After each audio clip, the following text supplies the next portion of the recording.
পরাস্ত হলেন ভারতীয় জনতা পার্টি নেতৃত্বাধীন এই ভারতীয় বাংলাতে, আর বাংলার মানুষ তাদেরকে বিদায় জানালেন। তাহলে আর কি আমরা শপথ নেব না 2026-এ? কালকে মানসদা এসেছিলেন, কাল মানসদা বলছিলেন স্বাধীনতার পীঠস্থান, বিপ্লবের তীর্থক্ষেত্র, সংগ্রামের তীর্থভূমি, এই তমলুকের পবিত্র ভূমি। এই তমলুক উঠে জেগে মানুষকে দিশা দেখাবে।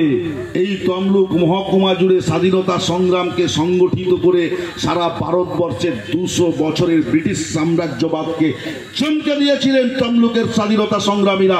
এর ইতিহাস নিশ্চিতভাবে আপনারা প্রত্যেকেই জানেন। ইতিহাসের ব্যাখ্যা করলে সময় অনেক লাগবে, তাই আপনাদের প্রত্যেককে বলবো, আমাদেরকে 2026-এর বিধানসভা নির্বাচন, আমাদেরকে 1 বছর ধরে অপেক্ষা করতে হবে। আবার কবে আসবেন মা দশভুজা দেবী দুর্গা, মহাষষ্ঠীতে বোধন করবেন, এর জন্য সময় অপেক্ষা করতে হবে 1 বছর। কিন্তু সর্বভারতীয় তৃণমূল কংগ্রেস কর্মীদের কাছে 1 বছর সময় নেই। আমাদের কাছে সময় কত? 5 মাস। আমাদের কাছে সময় 5 মাস। এই 5 মাসের মধ্যেই আমাদেরকে শপথ নিতে হবে। সেদিন মহাষষ্ঠীতে 1 বছর পরে বোধন হবে। আর আমরা যেদিনকে বাংলায় নির্বাচনের ফল প্রকাশ হবে, সেই বিসর্জনেই অসুর বোধন করবো আমরা। অর্থাৎ বিসর্জনের দিন ভারতীয় জনতা পার্টি নামক যে অসুরের দল, যারা মানুষের মধ্যে মানুষের বিভেদ, যারা মানুষের মধ্যে মানুষের সাম্প্রদায়িক দাঙ্গা লাগাচ্ছে, তাদেরকে বাংলা আবার বিদায় জানাবে। আর সেই জায়গায় গুরুত্বপূর্ণ ভূমিকা পালন করবে। এই ময়না বিধানসভা 21-এ আমরা জিততে পারিনি আমাদের নিজেদের অনেক ব্যর্থতার কারণে।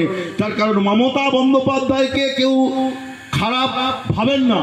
মমতা বন্দ্যোপাধ্যায় সম্পর্কে মানুষ সমালোচনা করেন না, কয়েকটা ওই চোর যারা ঘুরে বেড়াচ্ছেন তারা ছাড়া। তার কারণ মমতা বন্দ্যোপাধ্যায় একমাত্র নেত্রী যিনি বাংলার 10.5 কোটি মানুষকে সমান নজরে দেখেন।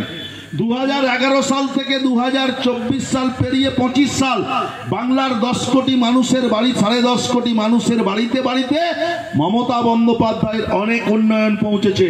মমতা বন্দ্যোপাধ্যায়ের উন্নয়ন জাতি ধর্ম বর্ণ দলমত নির্বিশেষে সকলের কাছে যাচ্ছে। আর কয়েকটা বিজেপির যারা চোর ছেঁচর ডাকাতরা আছে, মানুষকে হিন্দুত্বের সুশ্রুরানি দিয়ে ঐক্যবদ্ধ করে রাজনৈতিক চেয়ার দখল করতে চায়, তারা অযথা বকে, ভুল বকে, পাগলের মতো প্রলাপ বকে। ওদের কথায় এখন আর মানুষ গুরুত্ব দিচ্ছে না। 2021-এ আমরা পারিনি, কিন্তু 2026-এ এই ময়না থেকে বিধায়ক নির্বাচিত করে মমতা বন্দ্যোপাধ্যায়ের দরবারে পাঠিয়ে 4র্থবারে বাংলার মুখ্যমন্ত্রী হিসাবে শপথ নেওয়ার জন্য আপনারা সকলেই শপথ নিয়ে দিদির উদ্দেশ্যে বার্তা পাঠাবেন, দিদি তুম আগে বাড়ো, ময়না তোমারা সাথ হ্যায়। দিদি তুম আগে বাড়ো, ময়না তোমারা সাথ হ্যায়। এই আবেদন রেখে সকলকে শুভ বিজয়ার প্রীতি শুভেচ্ছা অভিনন্দন জ্ঞাপন করে আবার আগামী